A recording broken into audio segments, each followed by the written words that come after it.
Hello everyone, hope you all are doing good. So now we are going to discuss about the methods. एक है inductive method और दूसरा है deductive method. तो देखिए जी, exams हैं आपके, कल ही एग्ज़ाम है, तो उस वजह से मैं शॉर्ट में ही इसको लेके आई हूँ ताकि अगर एग्ज़ाम में क्वेश्चन आता भी है, अगर बड़े में भी आता है तो भी आप अटैम्प्ट कर पाओगे बहुत ईजीली, क्योंकि मैं आपको समझा दूँगी वन पॉइंट उसमें है क्या.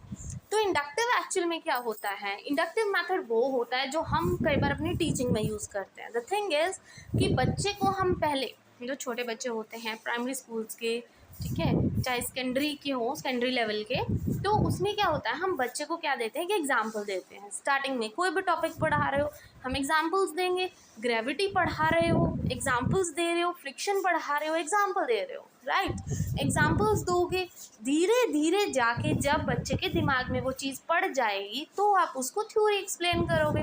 राइट, तो वो होती है हमारा इंडक्टिव मैथड, कि जब हम सबसे पहले बच्चे को क्या करते हैं, एग्जाम्पल देते हैं.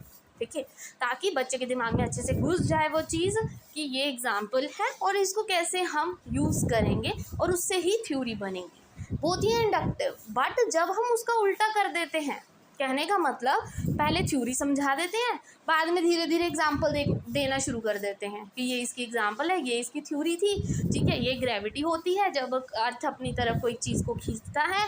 ठीक है, और फ्रिक्शन क्या होती है जब कोई ऑपोजिट चीज़ आती है फोर्स के. आपने उस चीज़ को समझा दिया, बाद में आप एग्जाम्पल्स दे रहे हो. ठीक है, तो वो क्या हो जाती है, डिडक्टिव हो जाती है. वो तो सिंपल बुक रीडिंग की तरह है एक तरह से. ठीक है, समझ आ गया इंडक्टिव डिडक्टिव मैथड. अभी आते हैं इंडक्टिव पे. पहला पॉइंट, पहले हम ऑब्जर्व करेंगे, फिर उस चीज़ को जनरलाइज करेंगे और फिर थ्योरी बनाएंगे. ठीक है, या थ्योरी समझाएंगे अगर आप बोलो तो. डिडक्टिव में उल्टा हो जाता है, पहले थ्योरी देन प्रेडिक्शन और फिर जाके ऑब्जर्व करते हैं हम कि अब देखिए हमने ये थ्योरी पढ़ी थी, अब ऑब्जर्व करो अपने आसपास कौन कौन सी चीज़ें हैं. ठीक है, वो होती है डिडक्टिव. देन कम्स, तो इंडक्टिव देखो, एक एक चीज़ बच्चे को बारीकी में पढ़ानी, ऑब्जर्व करवाना, पहले फिर थ्योरी पर जाना. ये प्रोसेस थोड़ा स्लो है, आराम आराम से बच्चा सीखता है, क्योंकि आप उसके माइंड में डालना चाहते हो ना वो चीज़ हमेशा के लिए. बट डिडक्टिव क्या है, क्विक प्रोसेस है, फटाफट थ्योरी सिखाई, फटाफट एग्जांपल्स दिए, चलो जी टॉपिक ख़त्म. ठीक है, जो सुस्त टीचर ऑलमोस्ट करते हैं. देन जो इंडक्टिव है वो एक मेथड ऑफ टीचिंग है, वो तो हमें पता है, ये मेथड है टीच करने का.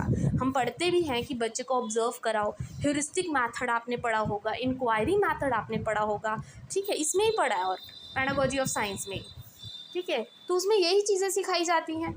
तो ये एक मेथड है टीच करने का बच्चे को. और डिडक्टिव क्या हुआ कि आप थ्योरी पढ़ा रहे हो फिर एग्जाम्पल दे रहे हो, ये तो मेथड ऑफ इंस्ट्रक्शन हुआ ना, कि थ्योरी पढ़ा दी, चलो जी अभी ऑब्जर्व करो खुद से कोई.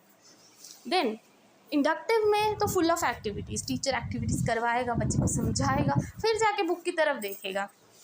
और जो डिडक्टिव है उसमें तो कोई एक्टिविटी है ही नहीं है, आप सिंपल थ्योरी से ऑब्जर्वेशन की तरफ जा रहे हो. और इंडक्टिव मेथड में ये तो हमें नॉलेज देगी, क्योंकि हम पहले ऑब्जर्व करेंगे चीज़ों को, तो बच्चे की क्रिटिकल थिंकिंग डेवलप होगी और बच्चा उससे ज़्यादा देर सीखेगा. ठीक है, माइंड में जैसे कहते हैं कुछ चीज़ें जब आप देखते हो तो वो ज़्यादा देर दिमाग में रहती हैं. ठीक है, इसलिए पहले छोटे छोटे एग्जाम्पल्स दिए जाते हैं बच्चों को, ताकि वो रियल लाइफ से कनेक्ट कर पाएँ, तो उससे ज़्यादा नॉलेज मिलेगी as compare to deductive. Deductive में कोई नई नॉलेज नहीं मिलेगी, न्यू नॉलेज नहीं मिलेगी. ठीक है, इंडक्टिव मेथड ये एक मेथड ऑफ डिस्कवरी है, आप कोई चीज़ खुद से डिस्कवर कर रहे हो. ठीक है, आपको टीचर्स ने एग्जांपल दी कि देखिए ऑब्जर्व कीजिए, आपने क्या देखा, आपको क्या लगा, क्या चेंजेस होने चाहिए. तो ये क्या मेथड ऑफ डिस्कवरी है, आप कुछ चीज़ डिस्कवर कर रहे हो, फाइंड आउट कर रहे हो. बट डिडक्टिव मेथड में क्या होगा, it is just a verification, कि आपने थ्योरी पढ़ी थी और एग्जाम्पल्स को वेरीफाई कर रहे हो कि हाँ ये थ्योरी के साथ ये एग्जाम्पल सही रहेगी. तो ये तो इतना खास है नहीं, बट देखा जाए तो डिडक्टिव के कंपैरिजन में इंडक्टिव मेथड सबसे बेस्ट मेथड होता है. राइट, जो हम यूज़ करते ही हैं अपनी टीचिंग में. और ये वीडियो थोड़ी शॉर्ट थी, तो उसके लिए I am sorry, just because आपके एग्ज़ाम्स हैं, तो जैसे तैसे करके मैंने इसको अपनी तरफ से बेस्ट देने की कोशिश की है. And I hope today's video is useful for you. Thank you very much, and please don't forget to like and subscribe my channel.